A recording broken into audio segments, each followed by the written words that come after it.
Fala pessoal, tudo bem? Hoje vai ter um programa bem diferente, faz tempo que a gente queria ter essa conversa aqui.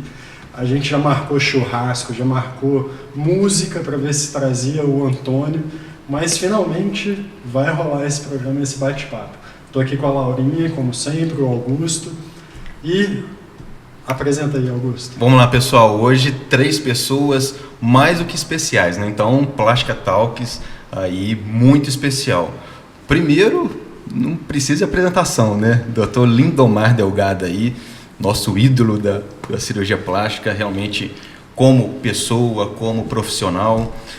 Dr. Antônio Lucinda, né? Uma das maiores também experiências aí de cirurgia plástica da região. Um verdadeiro gentleman, viu, Thiago? Um escritor, um piadista de primeira. E a Elisa aqui do lado, né? Que a gente comenta nas cirurgias que é a nossa zagueira, né, Thiago? Essa daí, enquanto a gente está na cirurgia, no ataque, ela está na zaga ali, não deixa nada passar. É isso aí, é a chefe da equipe. Na verdade, só para apresentar para vocês, o Antônio e o meu pai são os cirurgiões plásticos e a Elisa é a nossa instrumentadora. Nossa, com respeito a vocês, porque na verdade ela é de vocês. Ou vocês são delas, como é que é isso? Somos de todo mundo, todo mundo. E eu tô aqui nessa mesa hoje, se eu não sair magra daqui, nunca mais eu saio, tá, gente?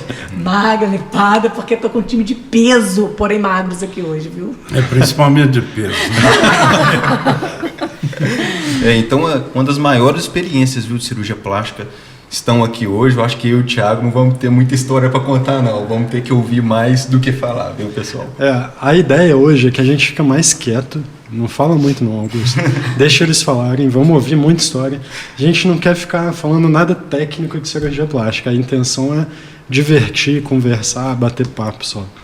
Quem começa apresentando na primeira pessoa? Pois é, então deixa eu só dar um pitaco aqui. Eu espero que a gente não derrube esse evento, né? Mas, de qualquer forma, só porque é uma questão de afinidade mesmo, né? Eu sei que a coisa aqui é para ser um pouco mais descontraída, mas eu faço questão de chamar atenção para isso, porque tem aqui o meu parceiro, o Antônio Lucinda. Nós começamos lá em 1980 juntos. A Elisa veio primeiro. Na verdade, ela é a chefe que né, arrebanhou esse grupo. E nós temos trabalhado juntos desde essa época. Eu nem faço conta porque é muito tempo, né? Eu já falei com o Augusto que chegou nos 40, pá. Deixa eu O Antônio Lucinda é assim, é um irmão. Né? A gente tem os irmãos de sangue e os irmãos de afinidade. E a gente tem extrema confiança no outro, nós nos apoiamos muito durante muito tempo. E agora está na hora da gente realmente ver o movimento crescer, a juventude chegar, e eu chamo eles de meninos, vocês não reparam não, pela diferença de idade. A chegada deles foi assim uma coisa surpreendente até, né? Eles são muito bons, trouxe novidade, jovialidade, vontade de trabalhar. Então é com muito prazer que eu estou aqui hoje para contar a história. Nós temos muitas histórias, nós temos histórias engraçadas, tristes. Eu acho até que triste nós não vamos falar aqui não. Não vamos falar as histórias alegres, porque é para ser uma coisa mais descontraída. Acho que é por aí que a gente vai caminhar. Então, só aproveita que você começou uma introdução. Conta como que começou tudo isso, como começou a equipe, por que a Elisa, que é a chefe, ela chegou primeiro, como é que é isso? Porque ela tem cara de brava, gente, eu acho que... Pois é, na verdade, eu sou o mais antigo dessa equipe que existe hoje, porque o Antônio veio logo depois. Mas eu comecei a trabalhar com um médico de Juiz de Fora quando eu saí da residência, e eu já encontrei com a Elisa nessa equipe. E desde então a gente tem trabalhado juntos. E aí a gente foi crescendo, né? O Antônio, como formou um pouquinho depois de mim, a gente chegou a trabalhar junto quando ele era acadêmico, que me ajudou demais. E quando ele teve a oportunidade de voltar para Juiz de Fora, ele reintegrou essa equipe. E a gente eu comecei num consultório alugado no centro de Juiz de Fora. Essa história eu já contei ela outras vezes, não vou ficar repetindo muito aqui, mas quem trabalhava comigo era a Meire, a minha mulher, que era minha secretária, minha gestora de toda a clínica era conduzida por ela. E de um tempo para cá, uns 8, 10 anos atrás, a gente resolveu ampliar um pouco, melhorar o ambiente onde a gente trabalhava. E aí nós começamos. Estava o Tiago, estava a Patrícia, estava, o Antônio já estava trabalhando junto com a gente, e os dois fazendo residência, o Augusto fazendo residência também. A visão de uma clínica maior, por palpite dos dois, inclusive, porque eu na verdade, estava pensando até em começar, talvez diminuir um pouco, sabe? Reduzir, trabalhar com mais conforto. Era a sua expectativa, né, Lindomar? Pois é. Mas Estragamos eu porém a frustrada, né? Atrapalhamos a aposentadoria do Lindomar. Eu estou quase virando escravo desse entendeu? Eu acho que o Lindomar Porque hoje, nunca assim, trabalhou como... Trabalho sábado, agora trabalho domingo. Domingo, Nunca fizemos feriado, isso, dia né? santo. Nunca Hoje- trabalhamos no sábado e domingo. Inclusive, mas vocês gostam bastante, porque a reunião não saiu, esse encontro não saiu para tomar cerveja e para churrasco, mas para gravar o podcast eles vieram no domingo, né? Pois é. É um amor à assim. profissão, né? Então é assim, eu acho que é daí que tem que tocar pra frente, né? Então, Continuar com essa é a sua versão. Elisa, conta pra gente a sua versão, a sua história. Como que foi lá atrás, quando você conheceu eles, que eles tinham... Você tinha o quê? Uns 30 anos, eles tinham uns 15? Como é que foi isso?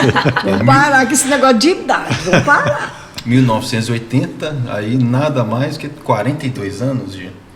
Não, iniciaram. eu entrei na realidade com o Dr. Silveira Ramos, que depois eu já tinha uns 6 meses que estava com o Dr. Silveira Ramos, e o Lindomar veio logo em seguida, porque ele tinha terminado a residência dele, indicaram ele para o Dr. Silveira Ramos, que estava sozinho, numa dificuldade danada, e quem ajudava ele era eu, praticamente. Nisso indicaram, falaram que tinha um residente muito bom no HU, que já tinha entrado 2 e não tinha dado certo. Aí, quando o Lindomar entrou, aí ele entregou o serviço todinho na mão dele. Quem tocava praticamente o serviço todo era o Lindomar. E isso lá em 1980. Isso... 1980, em 79. Quando? 79. Não, realmente... Então, vocês se conheceram há 42, 43 anos. E o Antônio vem quando nessa história? Bom, o Lindomar deu a versão dele, agora ele é muito modesto. Vou dar a minha versão de como eu entrei nessa bagaça. Então é o seguinte, meu nome, eu sou vítima de um erro cartorial. O nome da minha família é Lucindo. Mas lá, na minha querida e famosíssima Santana do Garambel, Barbacena faz parte da Grande Santana. Santana do Garambel, as certidões eram manuscritas. E o senhor do cartório fez um O parecido com um A. Então ficou indeciso. E eu sempre usei Lucindo. Até na época que eu entrei na universidade. Alguém lá muito minucioso viu a minha certidão e exigiu que o meu nome mudasse para Lucinda. Tive que mudar todos os meus documentos de Lucindo para Lucinda. Ainda bem, troquei. Virou até hoje, continua. Agora eu sou Só não Lucindo, trocou né? o sexo, mas... Ainda, né? E então, por isso que eu sou Lucindo, isso me traz, às vezes, uns dissabores. Ainda bem que quando eu estava na aeronáutica, não era Lucinda, era Lucindo, que senão a moçada me matava, né? Mas então, até hoje nem tanto. Mas muitas vezes ligavam lá em casa, eu queria falar com a doutora Lucinda, eu falava, tá falando com ela. Então, mas pois bem, voltando ao como eu entrei, eu antes de estudar medicina, eu era da Força Aérea, era cadete, eu fiz a EPICA e fui para Natal, Centro de Formação de Pilotos Militares. E lá eu fiz uma ligeira, quer dizer, um pequeno erro de voo. E eu fui convidado, eu fui saído da Força Aérea. Foi convidado a se retirar. E quando eu saí, vim por isso que eu atrasei um pouco, eu comecei medicina mais tarde. Porque eu tinha esse sonho também de ser caçador. Queria ser mais do que piloto, queria ser caçador. Mas não concluiu. infelizmente, ou felizmente para a Força Aérea e para mim também. Mas aí eu vim para Juiz de Fora, fiz cursinho e tudo, entrei na faculdade. E desde cedo eu tenho muita habilidade com desenho, com escultura, essas coisas. A cirurgia plástica me fascinou. E eu fiquei sabendo que estava havendo uma seleção para acadêmico do Lindomar lá no hospital, no primeiro hospital que a gente operou e que ele operava. E eu consegui a vaga de acadêmico. Então eu acompanho o Lindomar desde acadêmico. Ele tocava o serviço e eu sempre gostei, sempre me interessei por tratamento de queimaduras e tudo. O Lindomar me introduziu nessa área e eu praticamente cuidava dos curativos, dos debridamentos, dos queimados e tomei gosto pela coisa. Então ele... E como cuidava, né, Antônio? Porque tinha muito queimado. Muito todo queimado da eu região que na época, era nosso. O hospital era ligado à Previdência Pública e drenava todo o movimento de cirurgia plástica de Juiz de Fora e regiões em volta. Então era tudo concentrado lá. Fundo Rural, na época, que existia, que era uma previdência do homem do campo, era tudo concentrado lá. Então a gente tinha, às vezes, 10, 12 queimados internados lá, né, Antônio? E o Antônio cuidando disso tudo. Quem é Antônio, gente? É Lucinda? É Lucinda. Desculpa, Gente, me Lucinda. deixa O Lindomar é uma Porque das entre poucas a gente pessoas é que me Antônio. chama de Antônio. Essa equipe me chama de Antônio. O resto todo é mundo é Lucinda. Lucinda. Mas voltando a explicar o porquê da modéstia dele. Porque eu não fui... o Lindomar foi um cara que me acolheu. Na medicina, principalmente há 30, 40 anos atrás, aqui em Juiz de Fora, nos lugares de médio e pequeno porte, existem os feudos, as reservas de mercado. Então, se você não tem alguém para te dar a mão, você não progride. E o Lindomar me deu a mão. Bacana. O Lindomar me adotou desde de acadêmico. Eu ia almoçar na casa dele, ao invés de ir no restaurante universitário. E ele me considerava... O Lindomar é um cara tão gentleman que ele quase que pedia desculpa para te corrigir, para te ensinar. Né? Quase igual ao meu professor de São Paulo, quando eu fui fazer residência lá, que te dava tapa na orelha mesmo. Mas, então... O Lindomar foi muito mais do que só alguém que me apoiou superficialmente. E quando eu voltei de São Paulo, ele me ofereceu... Eu estava relativamente bem, mas morando fora de casa, a minha mulher foi assaltada lá em São Paulo naquela época, e ela ficou com medo, quis voltar. E ele falou, olha, pode voltar, não temos dinheiro não, mas serviço tem. E estabelecemos uma parceria de 80 até hoje, né? Até hoje. Não deixamos de ser Não parceiro. acaba nunca.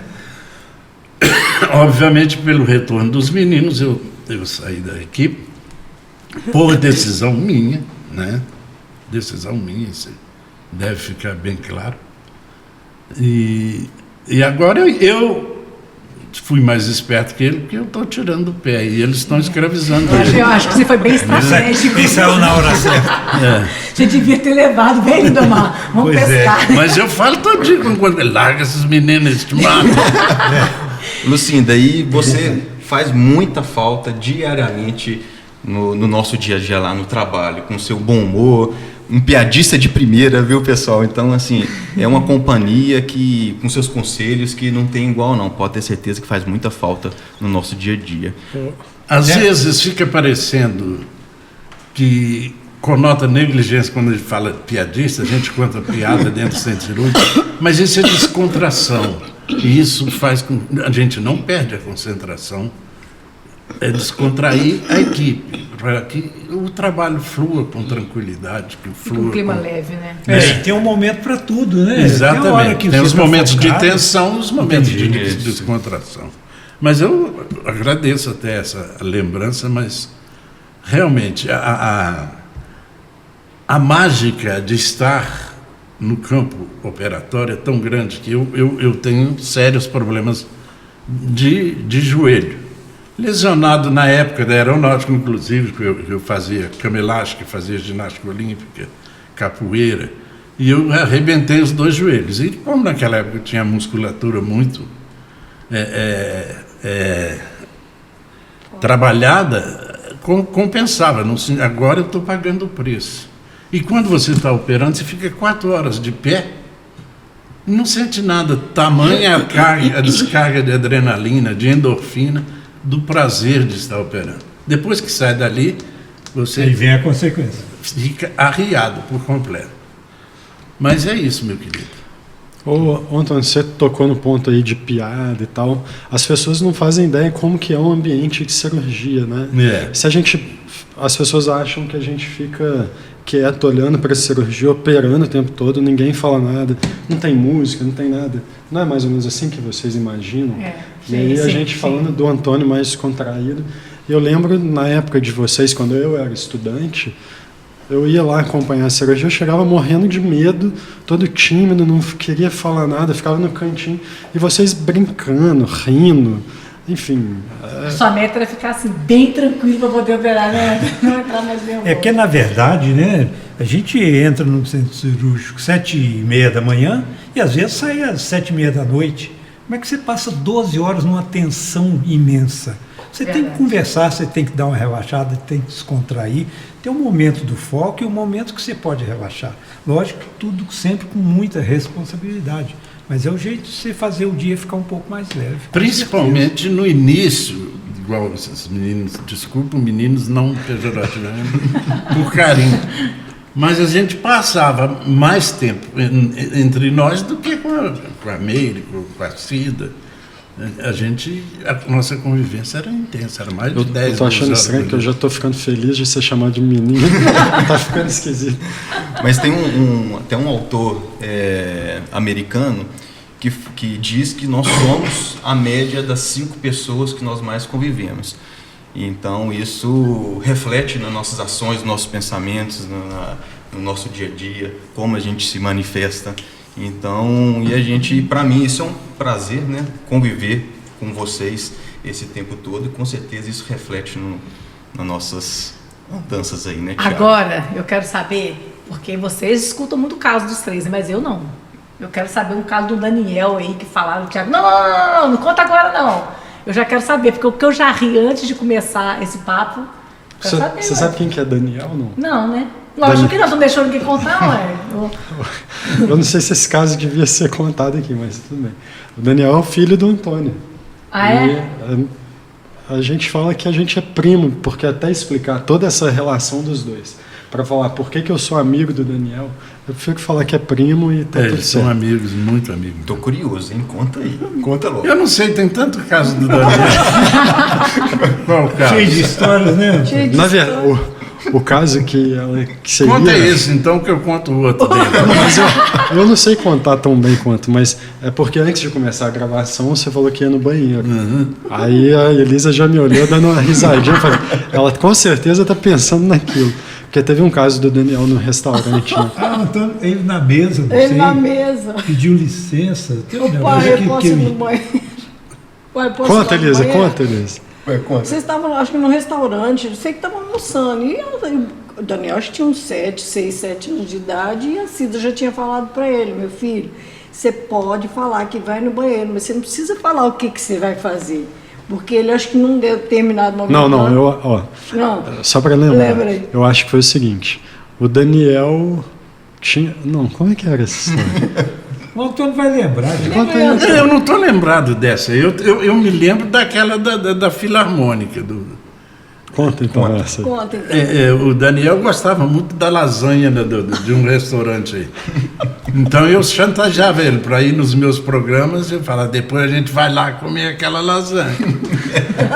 Aí, tudo bem. E teve um espetáculo até filantrópico da Filarmônica de Juiz de Fora, ali não sei se é na Espírito Santo, tinha um espaço ali.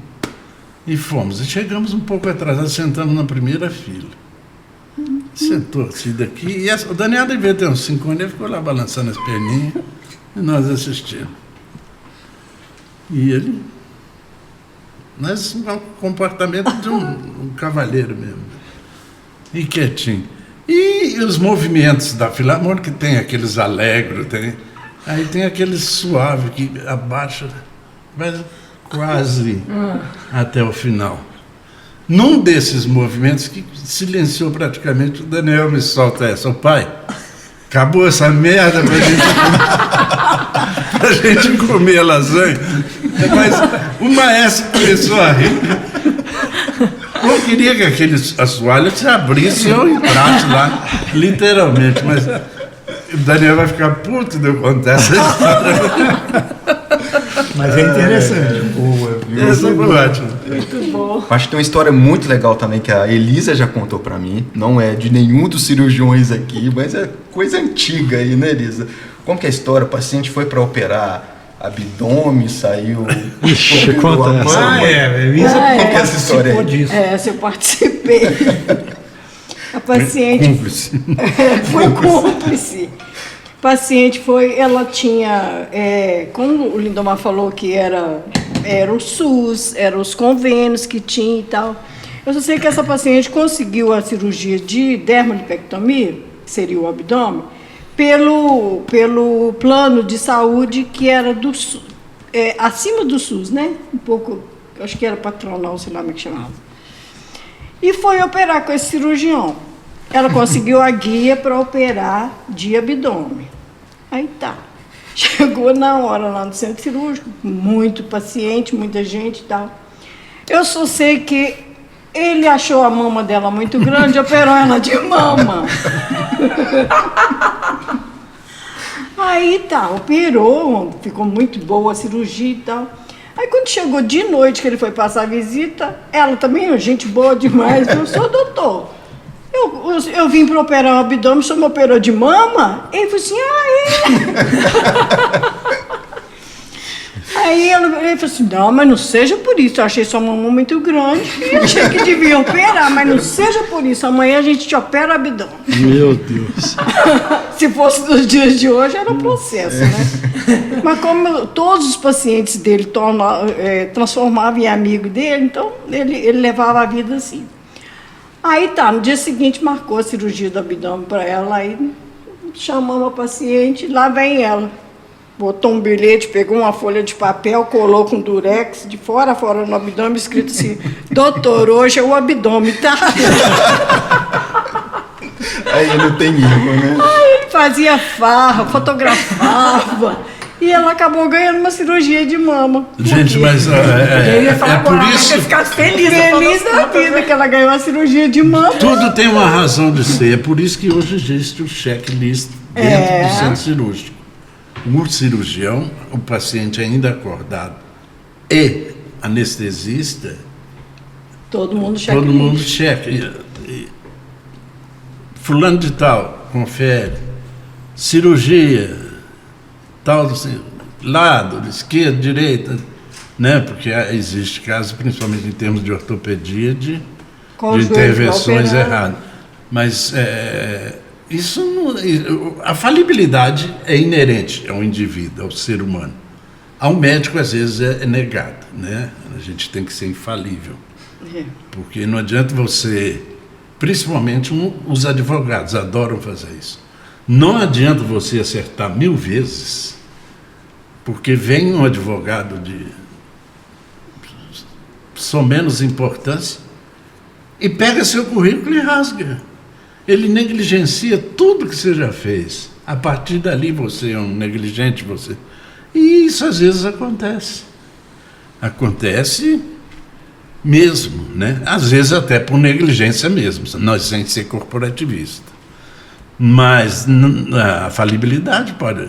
Um caso desse, graças a Deus, evoluiu bem, mesmo porque naquela época não existia a indústria do processo médico. Né? Mas é interessante isso, porque a gente, quando está nessa área, né, hoje em dia, eu não sei, como eu perdi meu contato com pacientes de SUS previdenciários, eu acabo não vivendo muito isso, mas lá no início a gente trabalhava 99% das vezes com pacientes do SUS, da Previdência Pública. E então, lógico que são pessoas de menor poder aquisitivo, que elas não conseguiam, às vezes, remunerar adequadamente, mas elas traziam, assim, uma gratidão. Nossa Senhora. Que era, assim, comovente. Comovia a gente. Eles tentavam recompensar a gente da forma que fosse possível, convidando para ir na casa deles, trazendo um pote de doce.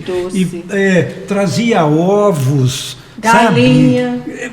Tudo. Chegou o ponto. Cabrito Teve uma vez. Cabrito limpinho. Nós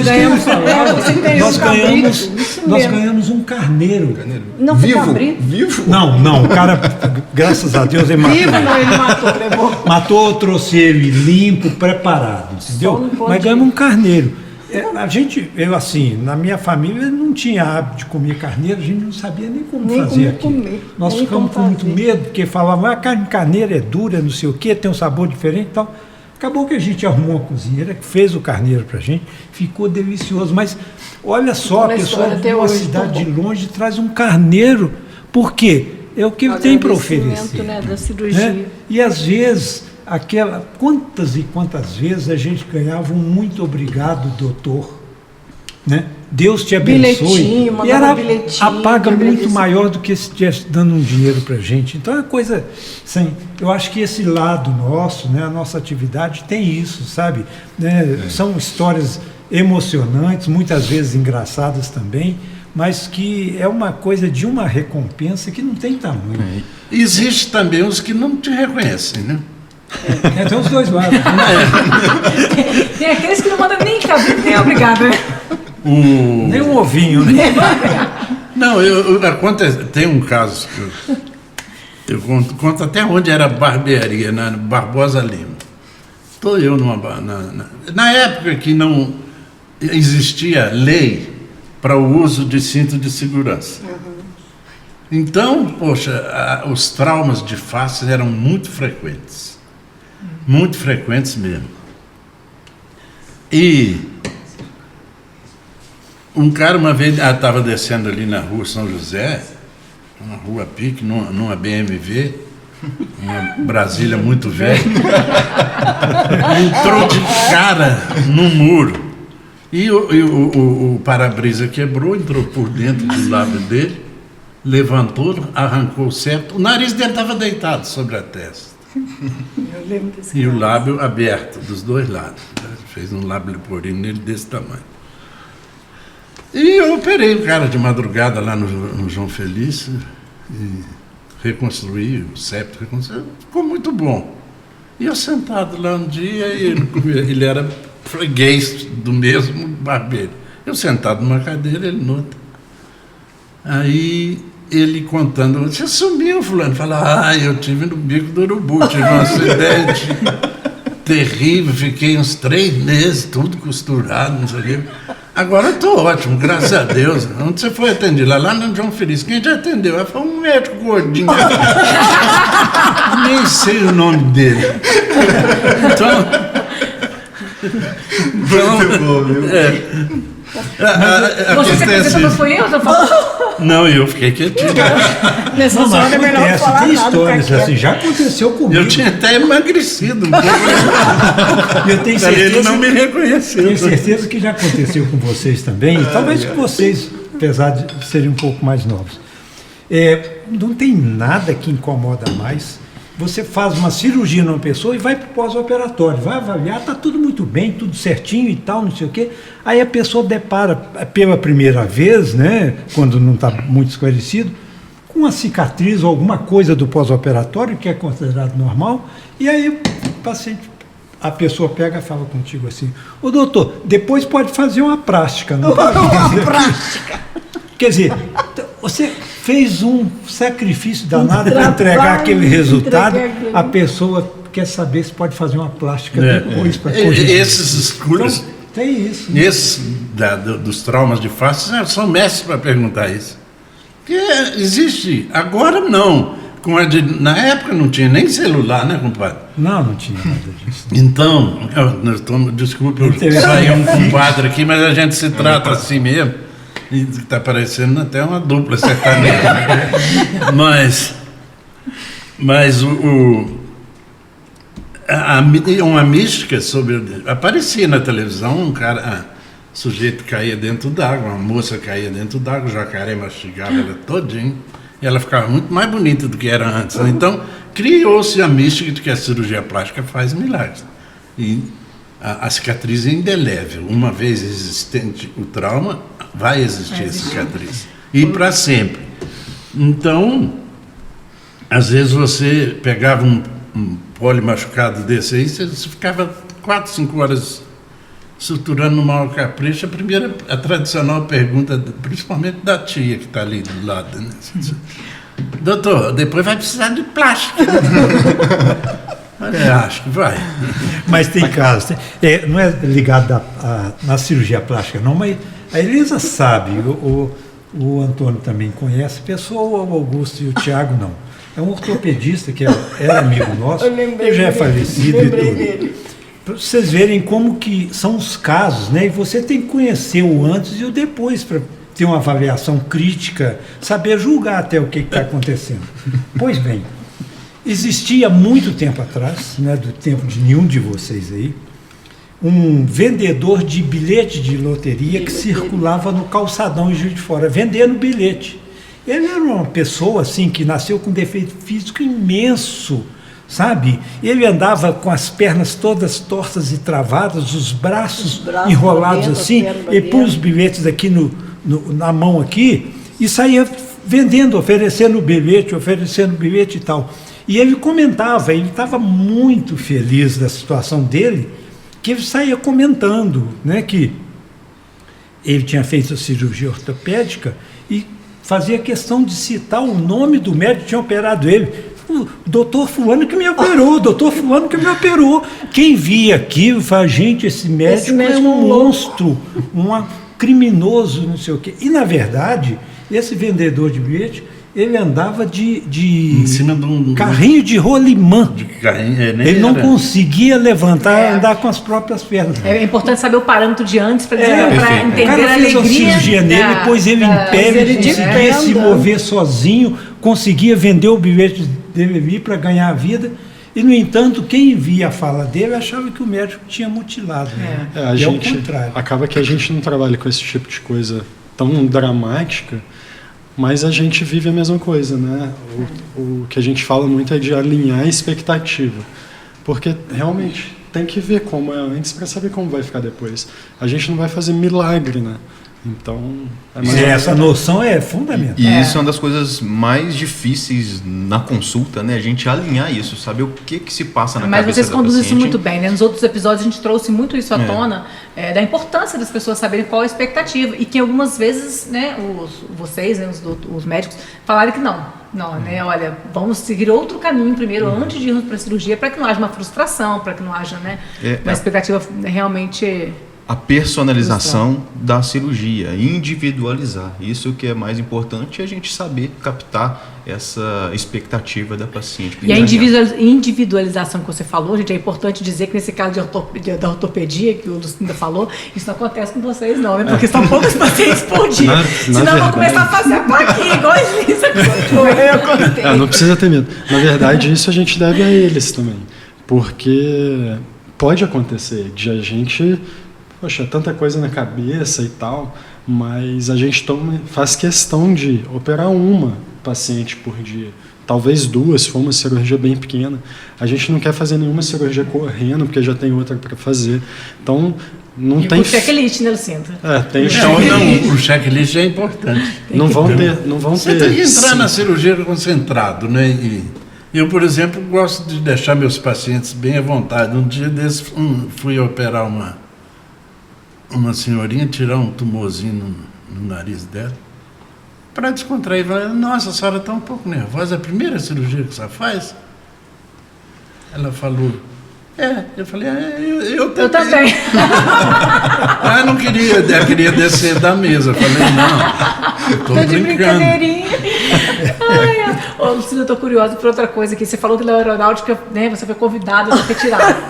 Conta pra gente o que você fez. Não, eu fiz eu tive um erro de manobra.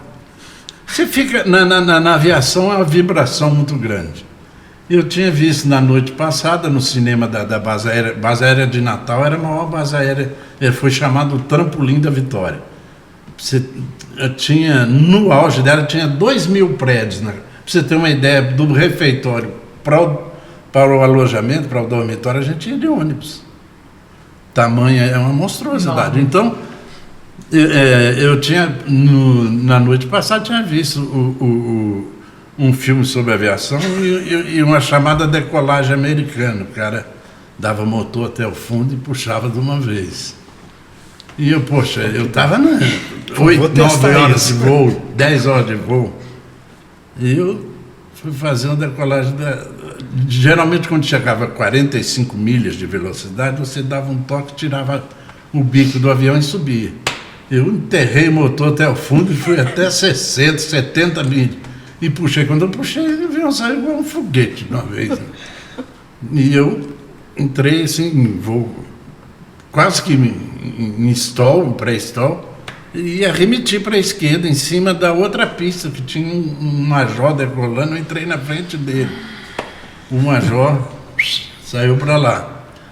E ele tinha toque arremetida, que o avião bate e sobe. O pessoal fazendo treinamento, né, de pouso. Aí foi só espirrando, gente. Bonito aqui, voando. Quando eu voltei, já tinha um coronel me esperando. Eu nem desci do avião, fiquei 1 hora em posição de sentido em cima da asa do avião e ele me dando aquela espinafrada, né? Daí aí eu fui mandado para o psicólogo, o cara me chamou de doido. Mas você fez isso consciente? Você queria mesmo? Não me deixou voar mais. Você se inspirou no filme, é verdade isso? Você Foi quis lógico, mesmo eu fazer achava, se o cara faz, por que eu não faço também? Tinha só você no avião ou tinha mais achando, gente? Tava eu, o instrutor. O instrutor deve ter pido. Mas ele é que remeteu, porque ele viu a merda que eu tinha feito. Que loucura, né? Mas aí eu poderia ter continuado, mas como oficial da intendência, oficial de suprimento técnico, essas Não como coisas. piloto, né? Eu Nunca queria mais. ser aviador. Aí, racha aí. Aí teve que ser médico mesmo. Aí me chama. Não, e o Antônio tem história engraçada. Ele, além de saber contá-las, tem elas em maior número. Quando você é médico, às vezes você tem que ser dublê de outras coisas também, né? Igual a senhorinha, para descontrair, uma criança que está com medo. Conta a história Criança da é mãe meu com a forte. criança. Que, é Que você estava atendendo a criança. Criança é meu forte, porque eu dou a sorte com criança. Essa semana eu atendi uma criança há 9 anos atrás. 8 anos atrás, a criança tinha 1 ano e meio. E o pai deixou o celular plugado, o carregador plugado na tomada, e o moleque pegou e botou que é a pontinha. Aí queimou, destruiu 1/3 do lábio, metade da ponta da língua, algum broto dentário, dente de leite ainda, né? E destruiu aquilo. E eu cuidei dele, ele ficou 1 mês internado, cuidei. E agora ele voltou porque ele está sofrendo bullying, porque houve uma cicatrização defeituosa. Ele desenvolveu já, mas está com a dicção perfeita, mordedura perfeita, sem problema. Mas está sofrendo, estão chamando ele de boquinha, essas coisas desse tipo. E eu vou operar ele. Mas criança é muito sincera. No que ele entrou no consultório, eu já falei, mas doutor, o senhor tá velho. Falei, tá certo de fazer, né, meu filho? Aí ele fez Recente agora, quando ele voltou, é isso? Hein? Agora, é recente que já voltou Agora ele está com 9 anos, ele foi no consultório para me programar a Então ele cirurgia. quis dizer assim, dos 3 anos até agora, ele quis dizer que você envelheceu, é isso? De 1 ano e meio. Ele falou, mas doutor, o senhor tá velho, hein? Pelo menos esse te reconheceu. Né? Esse me reconheceu. Aí eu engoli aqui, né? Meio seco, mas tudo bem. Né? Aí ele fechou com chave de ouro, é cereja do bolo mesmo, né? Quando ele saiu, ele veio, me deu um abraço e falou no meu ouvido assim: doutor, você vai me operar em janeiro? Não morre até lá, não. Um incentivo fantástico. Mas a outra história que o compadre está me falando. Muito bom. Estávamos na época de Natal, mais ou menos nessa época. Eu e o Lindomar terminando uma mama, e a Elise. Aí o telefone toca na sala de cirurgia, lá na emergência tem uma mulher lá dando um espetáculo lá que quer um cirurgião plástico para dar ponto no filho dela. Porque existe uma escala de sobreaviso na cirurgia plástica, mas eles confundem.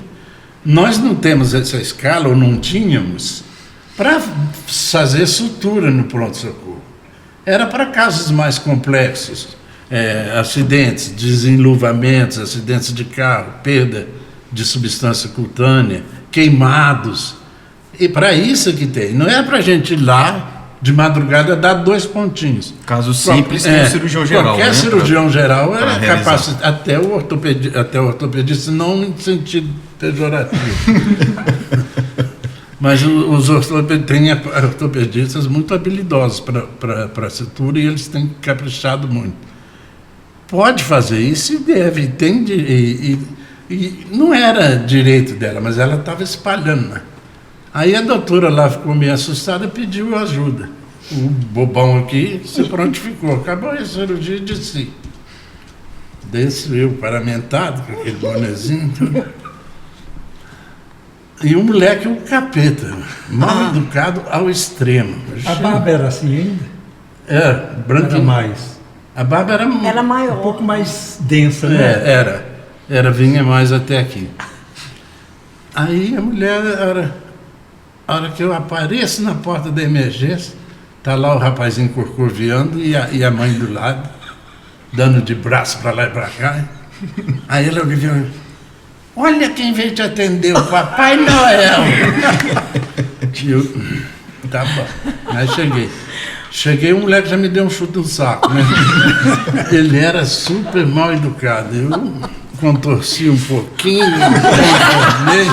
chamei o enfermeiro para segurar, consegui suturar aquele bichinho. Né? E ela rodando e falando besteira e tudo, e eu já puto. Aí consegui terminar, falei: gente, agora, doutora, faz a prescrição, preenche a ficha, põe você mesmo. Quero ficar aqui mais novo. Fui saindo, a hora que eu estou na porta, ela me solta essa: o senhor não faz ho, ho, ho pra ele, Ô, gente, a Elisa tá passando mal de rir aqui, né? Eu fico pensando quantas histórias desse tipo ela já presenciou, né? Nossa, é muita coisa. Muita coisa. A Elisa também tem história. A gente vai lembrando, vai contando, você vai lembrando um monte. O Elias e essa muda, né? Lindomar, Lucinda, agora Augusto e Thiago. Quem que é mais chato dos 4 aí? Não, isso aí você me perdoa, não posso falar não. Você não me compromete. Ô Elisa, pode falar. Alguém Elisa, pode quem é falar. mais crítico? Você já falou isso várias vezes, Elisa. O Thiago é mais chato? Nossa Senhora. Ele é muito exigente. Olha, mas outro dia eu dei uma carona pra Estela, né? Que era da clínica lá, ela falou assim: o Thiago é ótimo, mas ele é bem exigente.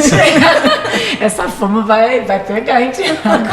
É porque a Elisa, ela tá acostumada com uma geração aqui que corre solto, mais frouxo, né, Augusto? Frouxo, como assim? Agora a gente é mais linha dura, exigente, não tem moleza com a gente. Né? E é o mínimo que a gente pode fazer, né, cara? Os pacientes nossos também estão muito exigentes, então...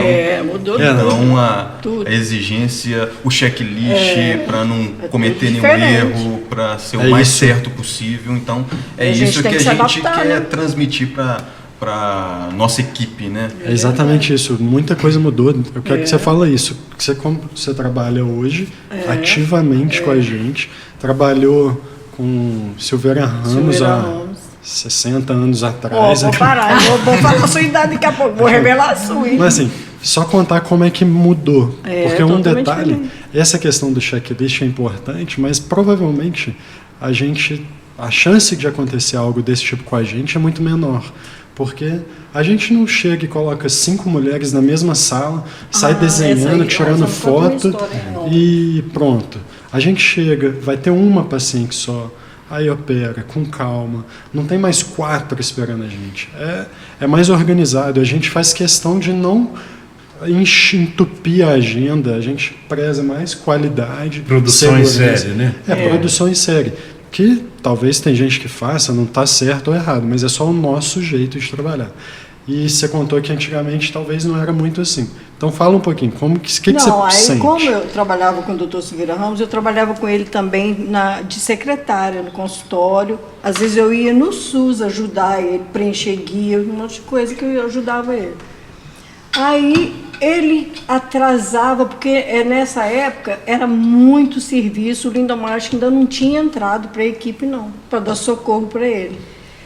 Então ele atrasava assim, tipo 3, 4 horas, porque ele operava de manhã, fazia consultório à tarde, depois do consultório ele ia para o SUS para atender.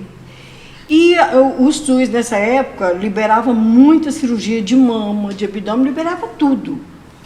E ele chegava lá 3 horas atrasado, e aquele monte de mulher sentada, assim, nas cadeirinhas, tudo esperando. O doutor chegou. Elas adoravam ele, mesmo com todo esse atraso.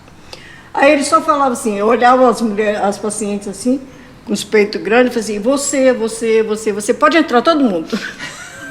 Botava 10 mulheres assim, e já olhando, nem examinava, porque não tinha tempo. Já ia preenchendo a guia. E falou, você é mama, né? Você é mama.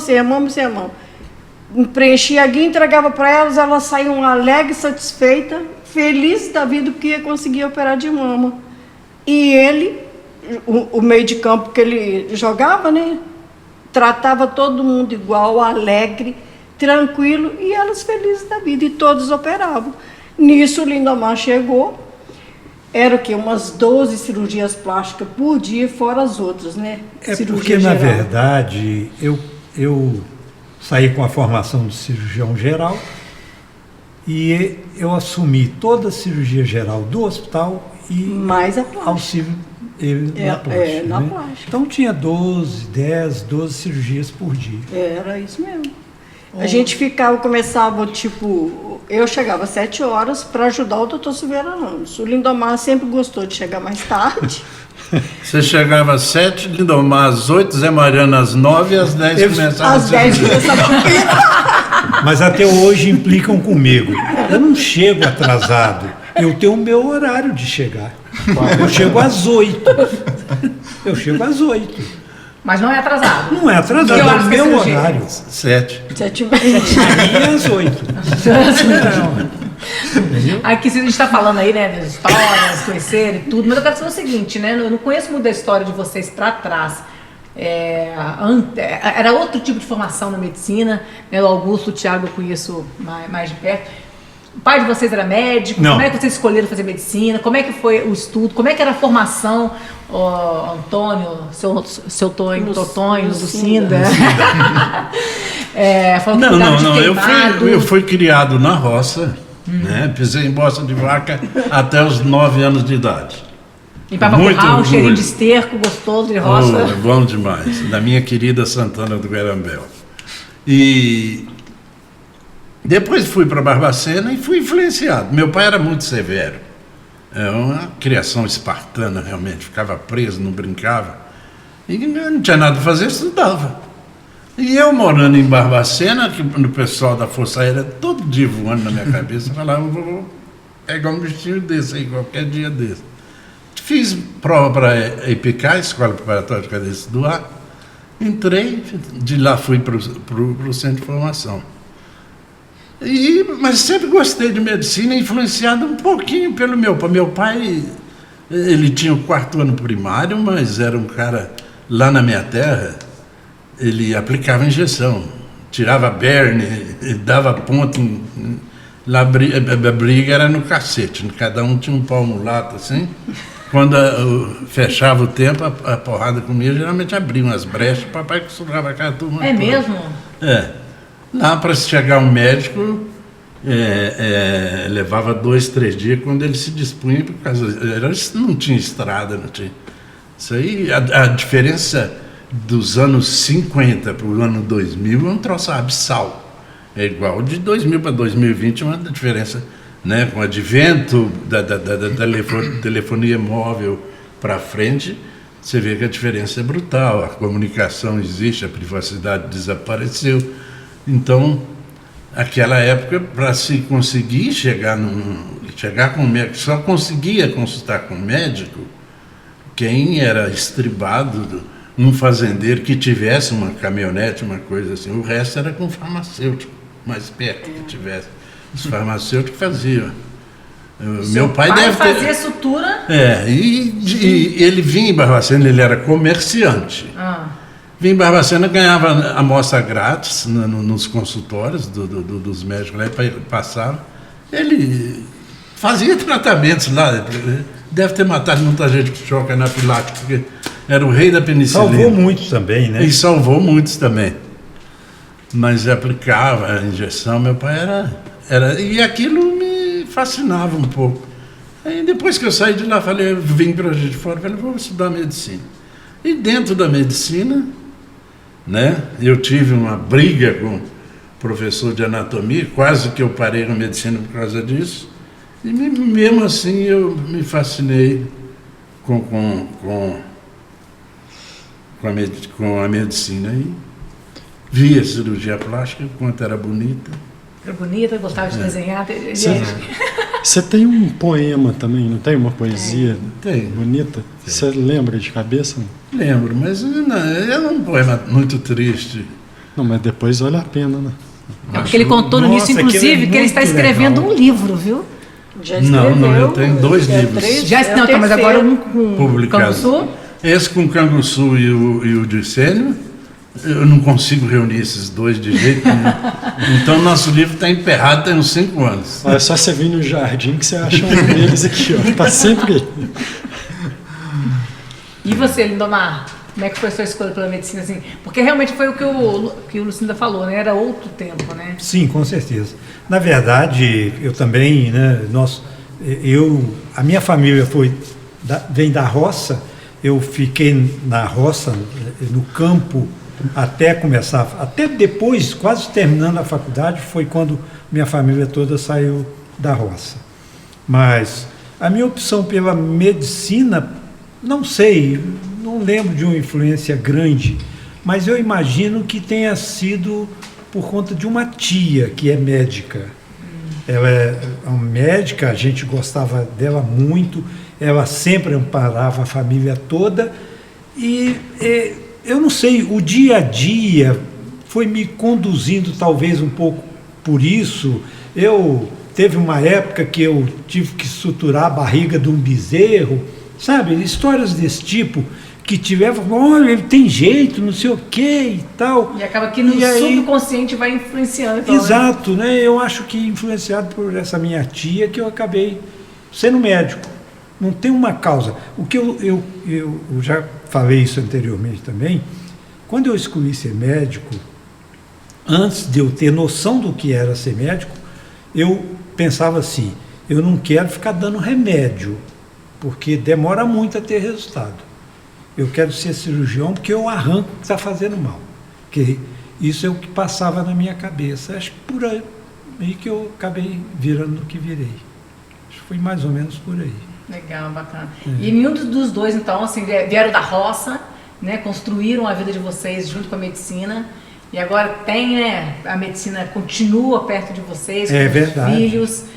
A gratidão de ter pacientes que têm as vidas transformadas através das cirurgias que vocês fazem, e também a vida de vocês, pessoal, né? É verdade, o que eu estava te falando, né, que eu cheguei a comentar aqui hoje, assim, quando você passa pela satisfação de uma gratidão de um bem que você fez, isso te motiva mais ainda, né? Acho que te impulsiona, entendeu? Faz você crescer e querer fazer de novo.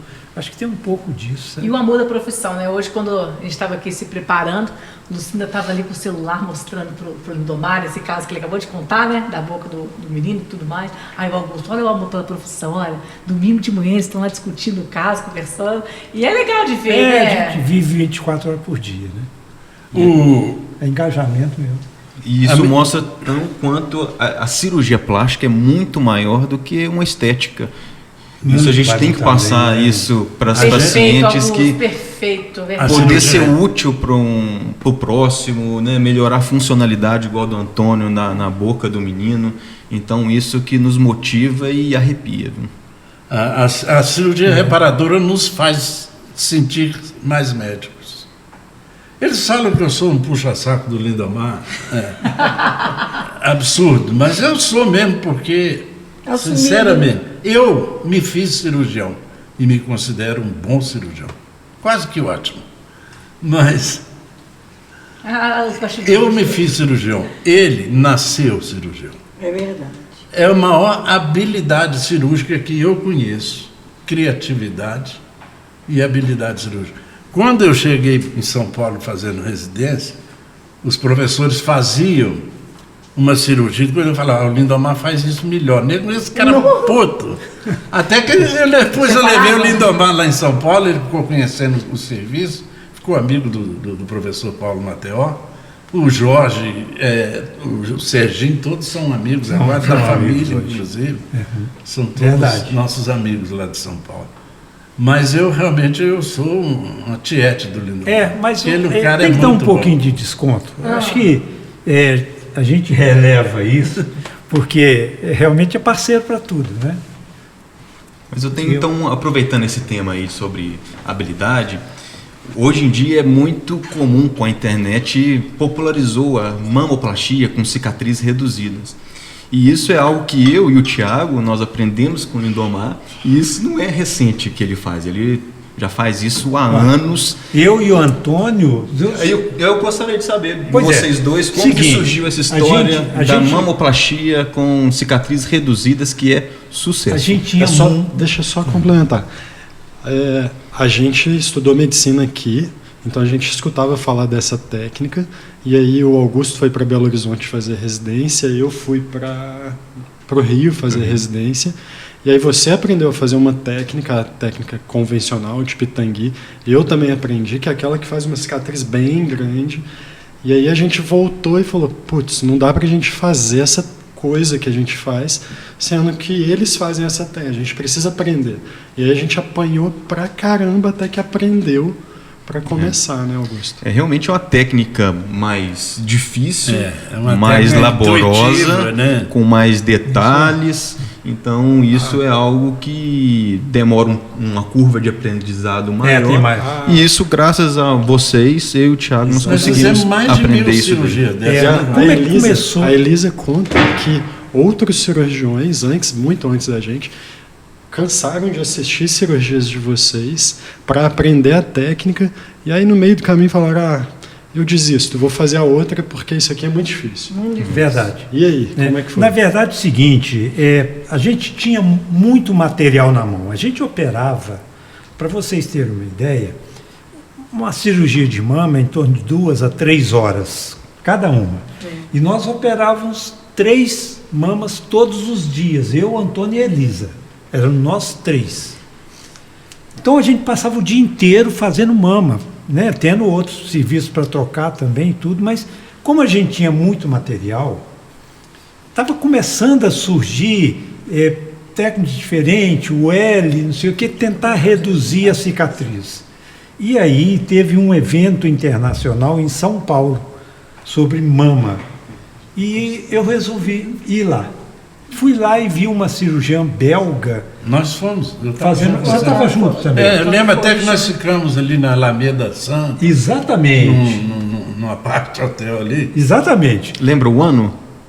94. 94. Eu sei que é 94, foi quando nós Está rindo aí, Elisa? Tem alguma coisa ruim nessa história desse hotel não, aí. gente, Conta na verdade, algum assim, bastidor disso aí. Vai aparecer depois nas gravações que tudo que eles vão contando, a Elisa fica rindo. Deve ter tanto bastidor que eles não estão contando pra gente aqui, que a Elisa fica assim, rachando de rir. Não, ela deve estar rindo que eu cheguei aqui falando que a mulher deixava a mama deformada, não sei o que nós pegamos. Exatamente. A técnica dela. Essa técnica. E modificamos. Ela, por exemplo, ela fazia uma lipoaspiração no final. Para modelar uma coisa que nós nunca fizemos. Ela deu assim, Que a sabe? gente começou a fazer. Ela que deu agora o a gente caminho, faz. falou, ó, é por Voltaram a aqui. fazer? Aqui. Aí Mas um chegamos, o muito tempo ela Antônio fazia, não, bem detalhado. detestou. Eu achei assim, pode ser um caminho. Aí conversamos, Antônio, vamos tentar? Vamos tentar. Nós começamos em 94 a trabalhar com isso. Estamos trabalhando até hoje. Aqui em Juiz de Fora agora tem 4 cirurgiões que fazem essa técnica. Eu, o Antônio, o Augusto e o Tiago. Mais ninguém. Bom, e a gente trabalhou muito. Eu lembro que foi catalogado, e eu apresentei até um trabalho na sociedade sobre essa técnica de 1.500 casos operados, que foi o que confirmou essa técnica. Evidente que nesse período muitos outros tentaram outras coisas e por aí também. Hoje tem muitas técnicas de cicatriz reduzida, mas a nossa que começou em 94, a gente melhorou ela muito. Nós acabamos fazendo ajustes finos, isso acontece, é aprendizado, não tem dúvida. E hoje chegamos na estabilidade da técnica, né? A gente tem o orgulho de ser o pioneiro disso, ter desenvolvido isso, porque a gente sabe que dá um seio mais bonito, mais armado, a gente tem a possibilidade de deixar um seio mais parecido até com prótese, ou seja, não vou ficar falando isso aqui, não estou vendendo cirurgia. E na verdade né? com a cicatriz menor, né? É uma cicatriz muito reduzida, muito comportada no biquíni, as pessoas aceitam bem, né? Hoje a gente tem muita procura de cirurgia desse tipo, né? Perfeito. Por conta da técnica de cicatriz reduzida. Ou seja, quase 30 anos, né, que você trabalha com essa técnica, e a gente agradece, né, Tiago, mas- por você ter aprendido e ter passado para a gente. Eu aí. então começamos isso em 94, a gente está aprendendo até hoje. Eu já aprendi detalhes dela com os dois que vieram fazendo algumas Você observações. pegou aquela também, que eu te entendeu? ensinei ontem, você lembra, Elisa? Aquele ponto, lembra? Ah, é. Eu que chamei pra você ver, você lembra? Chamou. Uma Então, brincadeira, assim, viu? Eu não ensino nada pra ele. Foi só um aprendo. trabalho assim, a gente trabalhou uns 15 anos, melhorando, mudando, melhorando, ajustando, estamos fazendo ainda, mas... A melhora constante, né, e gente? é A um- busca É sempre, né? sempre. E E vocês estão sempre muito atualizados com o que tem de... E isso é um grande diferencial. A gente recebe pacientes do Brasil todo, do mundo todo. A gente tem estrutura para receber esses pacientes que buscam uma cicatriz menor. Então isso é muito legal. Eu acho que as técnicas de cicatriz reduzida hoje são cirurgias em alta. Hoje todo mundo está tentando batalhar isso, né? Buscando esse caminho. Não tem só essa que a gente aprendeu com essa cirurgiã belga, né? Mas tem outras aí também muito boas. Muito Mas a legal, nossa, viu? Porque, até hoje tem dado certo. na realidade, o cirurgião plástico, ele deve fazer a técnica que ele domina, não é? Perfeito. O diferencial da técnica do Lindomar é que é o que vai de encontro aos anseios do paciente. A maioria das técnicas, a cicatriz já é pré-estabelecida no início da cirurgia. E nós tentamos fazer a coisa de tal forma que no final a cicatriz busca a mama, e não a mama já vem com a definida no início da cirurgia. Sem a possibilidade de poderia ter cortado menos, tudo. Poderia. Então, principalmente nas gigantomastias, nas mamoplastias, de mama de terceiro grau 3, né, de hipertrofia, quase sempre as outras tendem a uma união medial da cicatriz, uma cicatriz unida com a outra.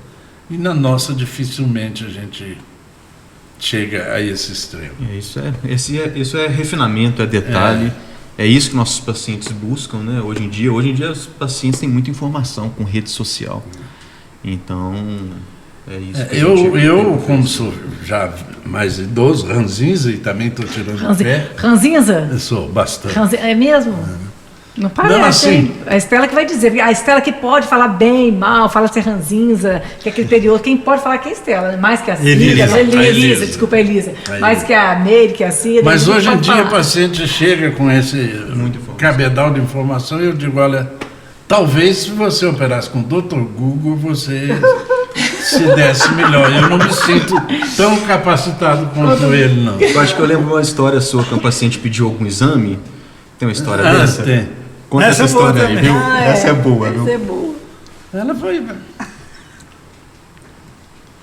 falando, eu quero isso. Eu fui anotando e depois passei para ela. Ah, não, aí veio o resultado, ela levou, entreguei, está aqui. Ela falou assim, mas você não vai ver, não? Não, quem pediu os exames foi você. Eu não preciso desses, não. É muito bom, viu? Acho que... Desculpa, Augusto, Não, pode falar. pode continuar. A gente adora um papo, né, gente? A gente adora bater o papo. Eu tô adorando escutar a história desde a hora que eu cheguei hoje cedo aqui para poder escutar. O que foi? O que é? Ah, porque a gente estava fazendo um ao vivo aqui, aí o Lindomar já viu que marcou, que deu hoje. É isso que faz? Não, eu estou fazendo a hora. Ah, o papo foi passou ótimo, muito passo rápido, viu? é. Isso. Eu já tenho 1h10 de gravação. E aí, como de praxe, a gente tem as pessoas que apoiam a gente aqui, né? A Ádicos, Balde, Track and Field. Obrigada sempre pela parceria, estão sempre com a gente, apoiando com um produto, parceria bacana. E hoje a gente vai encerrar o dia aqui jogando um beach tennis, né? É isso aí, aproveitar que a gente está aqui no Alphaville, vamos lá para o clube. Essas raquetes que você trouxe, a gente já pode usar agora, não? Pode, trouxe um para cada um. É presente da Marcinha. Opa! Pra você. Mentira! Eu quero saber se a Elisa, a Lucinda e Linda vão pra quadra com a gente. Eu vou. Tem protetor solar, vai pra quadra? A quadra do estacionamento de uma churrascaria, porque eu tenho que manter minha forma. E eu também quero saber se eu tenho cerveja, né? Porque eu gosto da cerveja, mas tem protetor solar, tá, gente? Não, o esporte mais radical que eu tenho praticado é pôquer. Porque Truco não, eu não aguento subir na mesa mais. Ô, gente, que figura, adorei demais conhecer a história de vocês. Vocês devem formar um belo trio, viu, para tomar uma cervejinha e rir das histórias ao longo desses 12 anos. Foi 12 muito anos divertido. juntos, né? Vamos já com 12. Foi muito divertido esse tempo todo. Foi mesmo. Foi bom, parece que assim, passou tão rápido, né? A gente pode marcar mais um episódio com esse pessoal, soltar um pouquinho mais a Elisa para ela contar mais história, né? Mas, minha querida, Você agora escondeu falando muita coisa. sério, meus irmãos vieram de Barbacena, estão aí, então eu vou almoçar com eles hoje, então não vou poder ir para a quadra. Poxa, E a infelizmente. gente não vai convidar a gente para almoço? Mas são mas vocês são mais fitness, né? Então, Vocês é muita gente, tá vendo? Tiago, Augusto, eu não. vocês vão para o exercício, eu vou exercer o vício da degustação da gula. Aqui, mas foi bom demais, então. Obrigado, Elisa. Amanhã a gente está lá junto. Amanhã a gente tá Antônio, valeu. Amanhã a gente se vê, Obrigado, vou estar no pai. centro cirúrgico também de manhã. Ótimo, então a gente encontra que bom. todo mundo. Então amanhã tem farra Pelo de menos a manhã. gente conseguiu sentar um pouco junto, né? Já tem um tempinho que a gente não consegue Faz. essa liberdade. Foi muito bom. Foi muito bom o nosso bate-papo e isso aqui mostra um pouco como que é o nosso dia a dia também lá, né? Com distração, boa conversa, bate-papo, amizade. Então valeu demais, Laurinha. Pois é, e agradecer todo Pessoal mundo aí, envolvido nisso todo aí, mundo gente. envolvido. Muito obrigado. Vocês são nota 1000, viu? Obrigado mesmo. Domingão desse, com esse sol lá fora. Vamos né? aproveitar agora esse sol lá. Então vamos embora. Chega. Tchau, gente. Valeu. Tchau.